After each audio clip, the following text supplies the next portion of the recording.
O Ministério FQ adverte.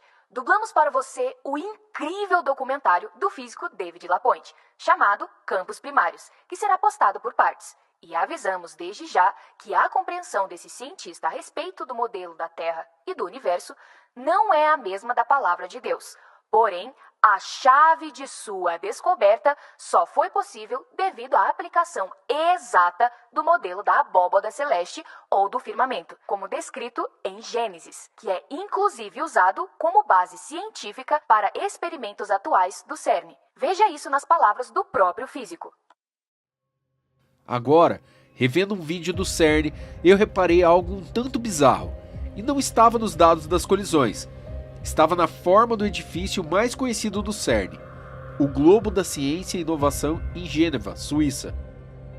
Não é apenas em forma de cuia, mas o desenho do edifício também tem um buraco no topo do domo exatamente como minha teoria o chamaria.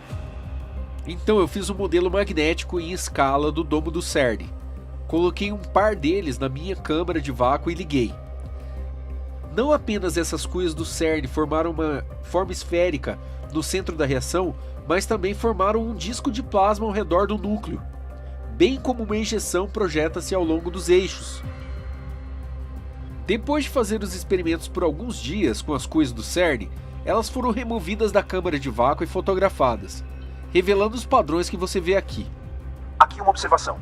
Repare que os elementos acima da cuia, ou da abóbada, são muito similares com o que o profeta Ezequiel também identifica circundando o trono de Deus acima da abóbada celeste. Veja isso na Bíblia.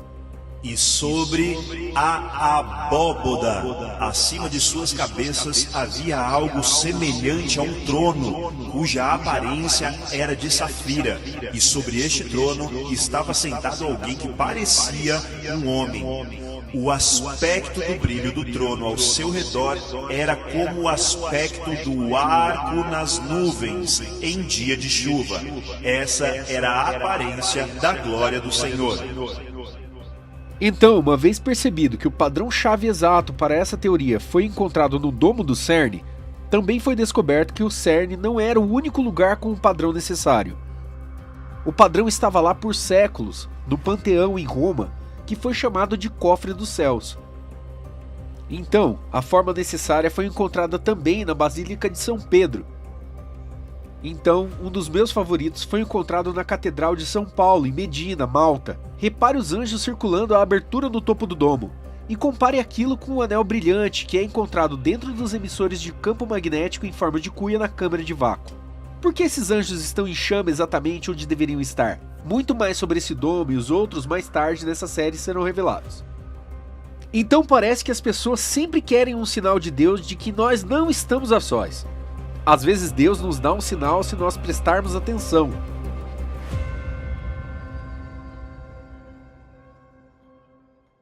O documentário é técnico, porém extraordinário. E para sua melhor compreensão, te convidamos a assistir à nossa série Terra Bíblica, para que juntamente com esse estudo científico sensacional, você possa entender que vivemos em um reino majestoso arquitetado pelo Rei dos Reis, que é puramente energia, frequência e vibração. E como falamos no início, o cientista, apesar de se pautar, até mesmo sem saber, no modelo bíblico hebraico do real formato da Terra, utilizará imagens do modelo da ciência convencional, que luta a todo custo para esconder de nós a verdade. Então, parafraseando o apóstolo Paulo, examinai tudo e retende o que é bom. Atente principalmente para a explicação da onda energética chamada plasma, pois falaremos muito dessa energia vital da criação em nossa série Terra Bíblica, reforçando que esta é uma reprodução em microescala do macromodelo eletromagnético real da Terra. Dito isto, vamos ao vídeo.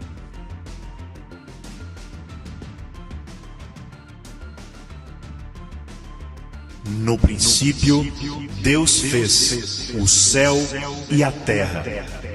A terra, porém, não era visível e estava vazia.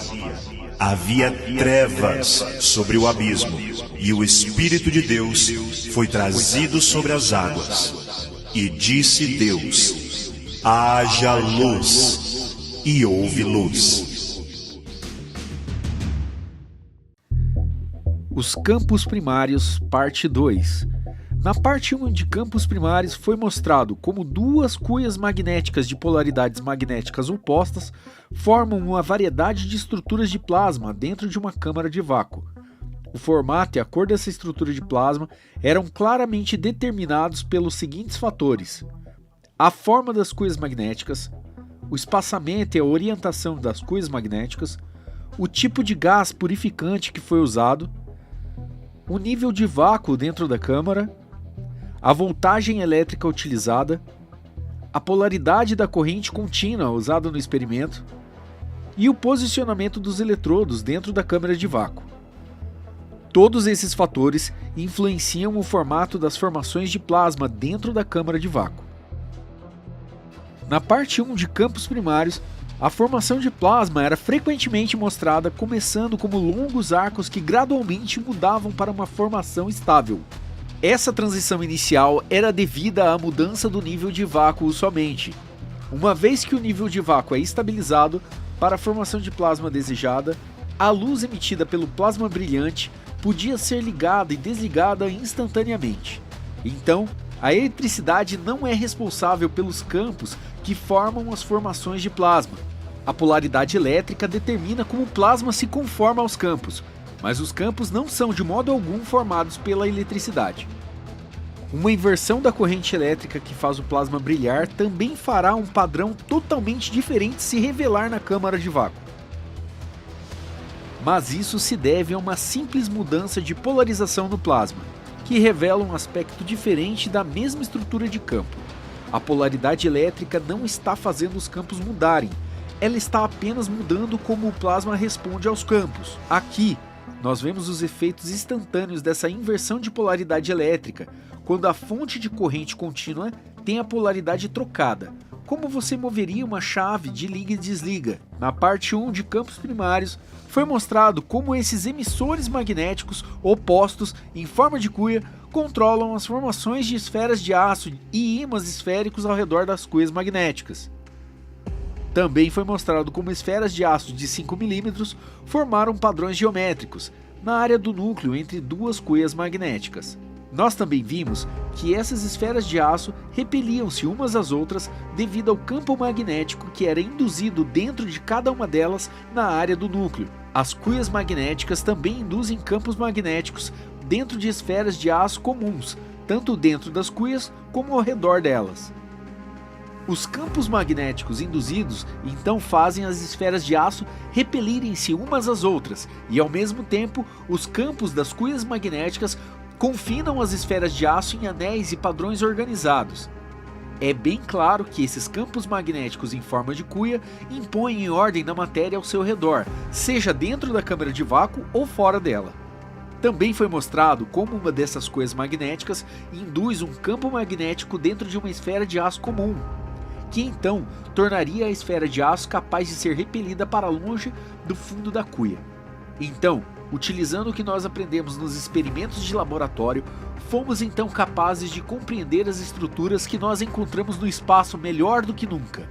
Nós descobrimos que nós poderíamos agora mostrar como as galáxias, estrelas, nébulas e a maioria de todas as estruturas que nós encontramos no espaço poderiam ser explicadas, sem a necessidade de buracos negros, matéria negra ou energia negra. Isso nos traz a parte 2 da série de campos primários. Para começar, iremos explorar as estruturas submagnéticas encontradas dentro dessas cuias magnéticas. A razão para os anéis brilhantes que nós vemos dentro das cuias magnéticas na câmara de vácuo será explicada nessa seção de campos primários. Compreender a função desses anéis é essencial para compreender como a fusão funciona nas estrelas. Também será mostrado como bolhas dentro das cuias magnéticas são formadas pelo confinamento magnético e como essas bolhas magnéticas estão relacionadas aos jatos de ejeção que são emitidos pelo topo dessas bolhas. Essa animação mostra uma cuia magnética. No fundo da cuia, nós encontramos 3 estruturas submagnéticas. Agora, nós vamos cortar a cuia para termos uma visão melhor dessas estruturas submagnéticas. Eu chamei essas subestruturas de domo de confinamento, o anel de virada e o anel de estrangulamento. Uma bússola comum é muito grande para mapear apropriadamente os campos dentro das cuias magnéticas. Então, uma bússola magnética muito menor foi feita para mapear os campos dentro e ao redor das cuias magnéticas. As setas vermelhas e azuis mostradas aqui indicam a orientação magnética e a direção do fluxo de matéria dentro e ao redor da cuia magnética. As setas vermelhas indicam o norte magnético e as setas azuis indicam o sul magnético. Agora, uma esfera magnética é usada para revelar a forma do domo de confinamento. Aqui, nós vemos uma fileira de ímãs sendo usada para mostrar as linhas do campo magnético dentro e fora da cuia. Aqui, nós vemos um exemplo de forças de ejeção que existem dentro das cuias magnéticas. Então, nós vemos que essa força de ejeção pode ser extremamente forte, bem como nós vimos nos experimentos de plasma na câmara de vácuo.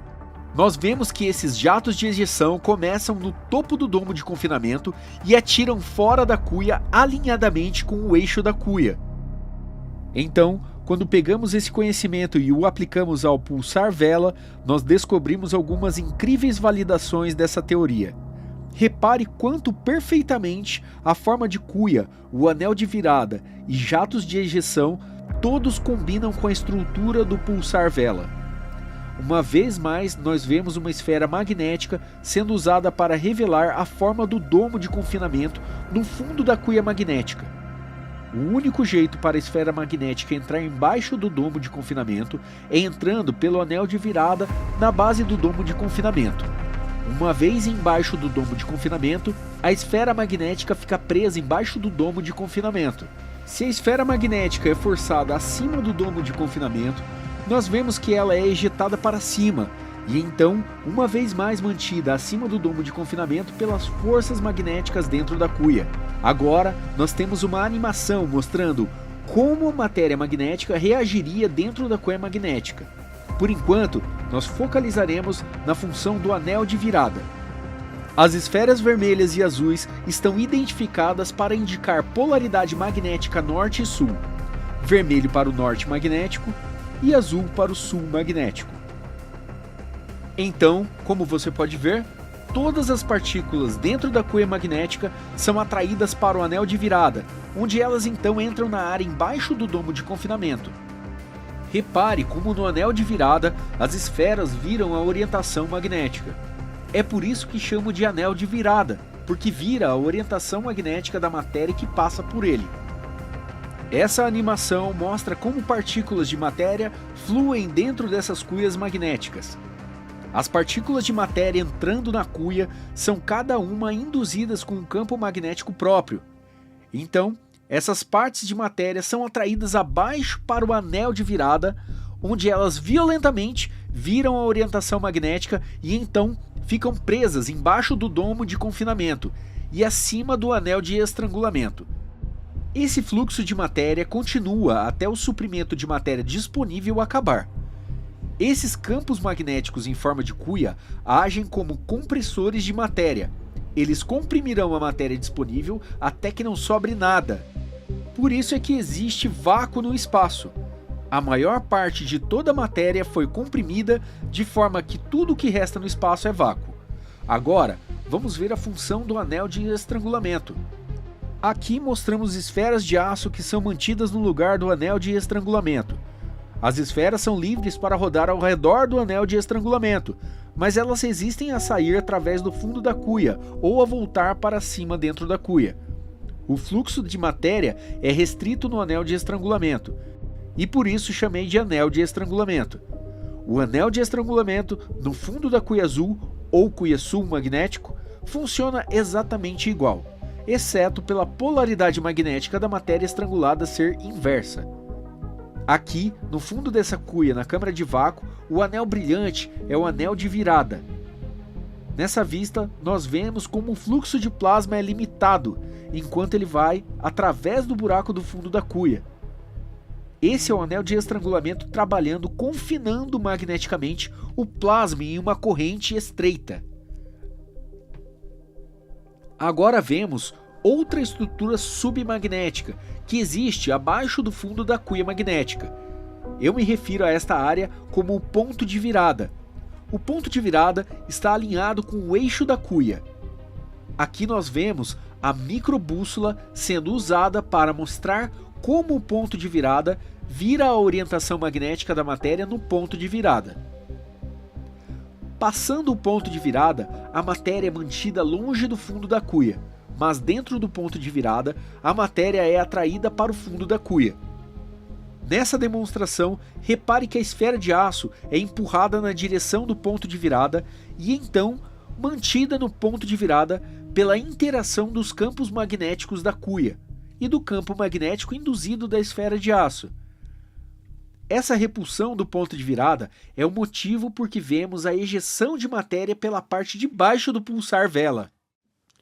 Em janeiro de 2013, o Observatório de Raio-X Chandra liberou essa série de imagens mostrando o fluxo de matéria ao redor e dentro do pulsar vela. Como você pode ver claramente, a matéria é ejetada fora do topo e fora do fundo do pulsar vela. A maior parte da matéria saindo pelo fundo do pulsar vela, então move-se para cima na direção do topo da cuia magnética do pulsar vela, onde flui de volta para baixo para o anel de virada no pulsar vela. Você pode até ver a evidência do domo de confinamento, acima do anel de virada, no fundo da cuia magnética do pulsar vela. Apesar do que nos foi contado, a pulsação do pulsar vela não é devido a uma estrela de nêutrons girando rapidamente.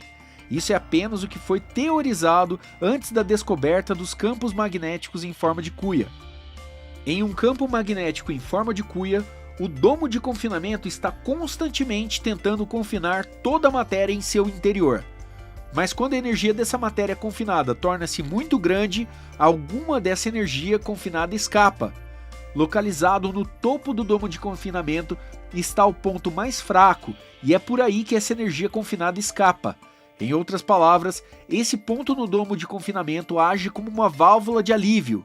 Se você procurar no Google sobre válvulas de alívio, você verá que válvulas de alívio podem chegar a um ponto onde vão liberar pressão e impulsos bem rápidos. Em outras palavras, a válvula de alívio vai oscilar.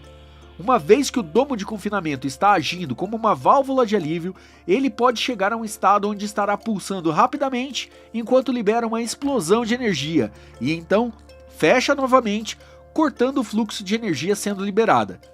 Uma vez que o domo de confinamento está operando como uma válvula de alívio eletromagnética, pode liberar essas explosões de energia em frequências muito altas. Assim, pulsos de energia podem ser rapidamente liberados e imediatamente interrompidos pela ação do domo de confinamento. Por isso é que alguns pulsares exibem esse pulso rápido de energia que podem repentinamente parar e então recomeçar horas ou dias depois. Se olharmos como esses campos magnéticos em forma de cuia funcionam na câmara de vácuo, nós vemos que eles também emitem energia em pulsos rápidos. No jato de ejeção de HH-111, nós podemos ver pulsos bem definidos na matéria ejetada. Comparando o jato de HH-111 com o jato que é impulsionado externamente por eletricidade na câmara de vácuo, nós vemos que eles têm estruturas dramaticamente diferentes. HH-30 é outro exemplo de campo magnético em forma de cuia com jatos de ejeção alinhados com seu eixo. O jato de plasma impulsionado externamente por eletricidade, mostrando na imagem inferior, é bem constante e diminui gradualmente, enquanto o jato em HH-111 tem drásticas formações pulsadas, com um corte repentino na ponta. A estrutura que vemos aqui no jato de HH-111 não se encaixa com o que seria encontrado em um jato de plasma, impulsionado externamente por eletricidade. Então, eu devo concluir que o jato de HH-111 não é impulsionado externamente por eletricidade. A mesma lógica seria aplicada ao jato de M87. Esse jato não é uma estrutura contínua que seria esperada se isso fosse verdadeiramente impulsionado externamente por eletricidade, como é o jato à direita. Mas nós vemos o formato geral em comum dos jatos devido à estrutura de cuia magnética compartilhada, responsável pelos jatos em M87 e nos jatos na câmara de vácuo. Quando examinamos o pulsar caranguejo, nós vemos que ele também é facilmente explicado com um campo magnético em forma de cuia. Aqui nós podemos ver os pulsos parecidos com nós, que são emitidos pelas cuias magnéticas na câmara de vácuo. Repare também como o plasma é limitado pelo anel de estrangulamento quando ele flui acima para dentro da cuia superior. Você poderá encontrar mais informações sobre pulsares na minha página do Facebook. Isso inclui estudos muito interessantes sobre pulsares que foram publicados em janeiro de 2013. Esse estudo traz à frente validação para as teorias de comportamento de pulsares apresentadas em campos primários. Remanescentes de supernovas, bolhas no espaço. Agora vamos dar uma olhada em remanescentes de supernovas. Remanescentes de supernovas são o que resta após uma estrela explodir ou virar supernova. Os astrofísicos acreditam que todos esses remanescentes de supernova do tipo bolha já tiveram uma estrela no meio. Então, eles acreditam que a bolha que vemos é uma concha de gás movendo-se para longe de onde a estrela que explodiu esteve. Mas agora eu vou lhes mostrar que esse conceito é incorreto. Então, nós precisamos de outra explicação para o que formou esses remanescentes de supernova do tipo bolha. A navalha de Ockham é aceita na ciência como um modo de determinar qual solução para um problema deve ser a correta. O objetivo de usar a navalha de Ockham é fornecer a solução mais simples possível. Portanto, alinhado com a navalha de Ockham, eu vou lhe mostrar uma explicação bem simples das forças por trás dos remanescentes de supernova do tipo bolha. A solução que você está para ver se aplica a todos os remanescentes de supernova do tipo bolha, bem como a muitas outras bolhas que são observadas no espaço. Como você esperava, a solução se encontra em campos magnéticos em formas de cuia. Então, novamente, vemos o domo de confinamento, o anel de virada e o anel de estrangulamento. As partículas de matéria são atraídas para dentro da cuia magnética e para baixo até o anel de virada. As partículas de matéria viram sua orientação magnética do anel de virada e então ficam presas embaixo do domo de confinamento. Como a matéria continua a se acumular sob o domo de confinamento, isso faz o domo de confinamento aumentar de tamanho. Em outras palavras, a bolha cresce continuamente. É por isso que quando eles analisam esses remanescentes de supernova, percebe que estão expandindo. Repare no lábio na parte de baixo do RSN Tycho. Aí é que o anel de virada está localizado. Então, temos o remanescente de supernova SN1006. Repare na aparência do topo dessa bolha. Repare a formação axial para cima, através do meio desse remanescente de supernova. Às vezes, quando a pressão interna da bolha é muito grande e a bolha magnética falha no seu ponto mais fraco, o anel de estrangulamento pode também permitir que alguma matéria escape para fora do fundo da cuia. Isso é exatamente o que encontramos na nebulosa Água Viva.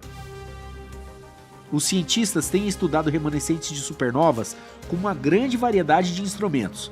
Quando você confere cuidadosamente todos esses dados, você encontra que tudo se forma com as teorias de formação de remanescentes de supernova apresentadas em campos primários. Um dos remanescentes de supernova mais intensamente estudado é o SN1006. Essa imagem do SN1006 mostra o que é visto nos comprimentos de onda da luz visível ao olho humano. Agora, adicionada à imagem do Hubble, nós temos o que é visto em outros comprimentos de onda por outros telescópios. O campo magnético mais forte está no anel de estrangulamento, e é aí onde a matéria é comprimida com a maior densidade. É por isso que a área do anel de estrangulamento de SN1006 é a única parte visível ao olho humano. É aí que a matéria tem maior densidade e se torna visível. Repare que outras imagens de SN1006 em outros comprimentos de onda também formam a estrutura que seria esperada em uma bolha formada por um campo magnético em forma de cuia. Aqui nós vemos o fluxo de matéria descendo para o anel de virada e a ejeção de matéria para fora do topo e para fora do fundo do SN1006. Repare como isso combina com o fluxo que nós vimos anteriormente no pulsar Vela. Então temos esse interessantíssimo remanescente de supernova. Vou deixar que as imagens se expliquem. Então, quando observamos a nebulosa anel, nós também vemos que também ela é, na verdade, formada por um campo magnético em forma de cuia. Então, baseado no que nós sabemos agora sobre como essas bolhas são verdadeiramente formadas no espaço, as enormes estruturas de bolha que foram descobertas em nossa própria Via Láctea fazem todo sentido. E nós temos esse novo estudo que acabei de receber essa manhã, que também confirma as teorias apresentadas em campos primários. A natureza magnética do nosso universo é inegável. A formação de Eta Catarina já não é mais um mistério que foi. A nébula Esquimó também é fácil de entender, uma vez que você percebe que ela também é formada por campos magnéticos em forma de cuia. Repare as bolhas dentro da nebulosa chamada de M2-9. Então, agora que você sabe os padrões a procurar, você verá que há muitas confirmações das teorias dos campos primários encontradas pelo universo afora. Nessa imagem de CMES 147, nós vemos o anel de virada, o anel de estrangulamento e a matéria ejetada pelo topo de CMES 147 mais lentamente do que a velocidade de escape e, portanto, a matéria ejetada é atraída de volta ao anel de virada de CMES 147. Nessa imagem da nebulosa Rosetta e Cone, podemos encontrar 3 cuias magnéticas com bolhas no fundo. Há uma cuia à direita, uma delicada cuia no meio e, claro, a grande cuia com uma bolha no fundo que nós vemos aqui. A nebulosa bolha está claramente no fundo de uma cuia. A ativa galáxia NG 4438 é mostrada aqui com uma bolha que ela contém. Agora, você nem precisa de mim para lhe mostrar os campos magnéticos em forma de cuia que formam a famosa nebulosa Ampulheta. Você pode até ver o domo de confinamento dentro da nebulosa Ampulheta. Então, vamos rever a estrutura básica dentro desses campos magnéticos em formas de cuia. A cuia vermelha representa a orientação magnética norte e a cuia azul representa a orientação magnética sul. A forma de todas as subestruturas magnéticas dentro das cuias vermelha e azul são idênticas, exceto por serem de orientação magnética oposta. Nas estrelas, as duas cuias estariam nos polos da estrela e o ponto de virada estaria no ponto focal do núcleo da estrela. Na parte 5 de campos primários, nós veremos como esses campos funcionam no Sol, incluindo como o Sol inverte a polaridade magnética a cada 11 anos e o verdadeiro motivo por trás do ciclo solar. Bolhas dentro de bolhas. Repare que nos experimentos na câmara de vácuo, você pode ver que há uma bolha interna magnética mais brilhante no centro da bolha magnética externa. Em outras palavras, há uma bolha dentro de outra bolha. Na NG 3918, nós também vemos uma bolha dentro de outra bolha. Então, a nebulosa Olho de Gato também tem a formação de bolha dentro de bolha, que não pode ser explicada pelas teorias aceitas atualmente. Mas quando aplicamos a abordagem de campos primários, você verá que essas estruturas de bolha dentro de bolhas são muito fáceis de explicar. Como você pode ver claramente, todas essas formações de bolhas dentro de bolhas são muito fáceis de compreender uma vez que você conhece a verdade. Também há anéis que são observados no espaço, e aqui você vê como um desses anéis pode ser formado entre 2 campos magnéticos em forma de cuia. Então vemos novamente como a nebulosa Quadrado Vermelho pode ser formada entre 2 campos magnéticos em forma de cuia. Agora, veremos como esses campos magnéticos em forma de cuia são responsáveis pelo que foi descoberto em e ao redor de Saturno. Os anéis de Saturno são tão evidentes porque seu eixo rotatório e o eixo magnético de Saturno são exatamente alinhados um com o outro. Saturno é o único planeta com esse alinhamento exato, e é por isso que anéis não são tão definidos ao redor de outros planetas como são ao redor de Saturno.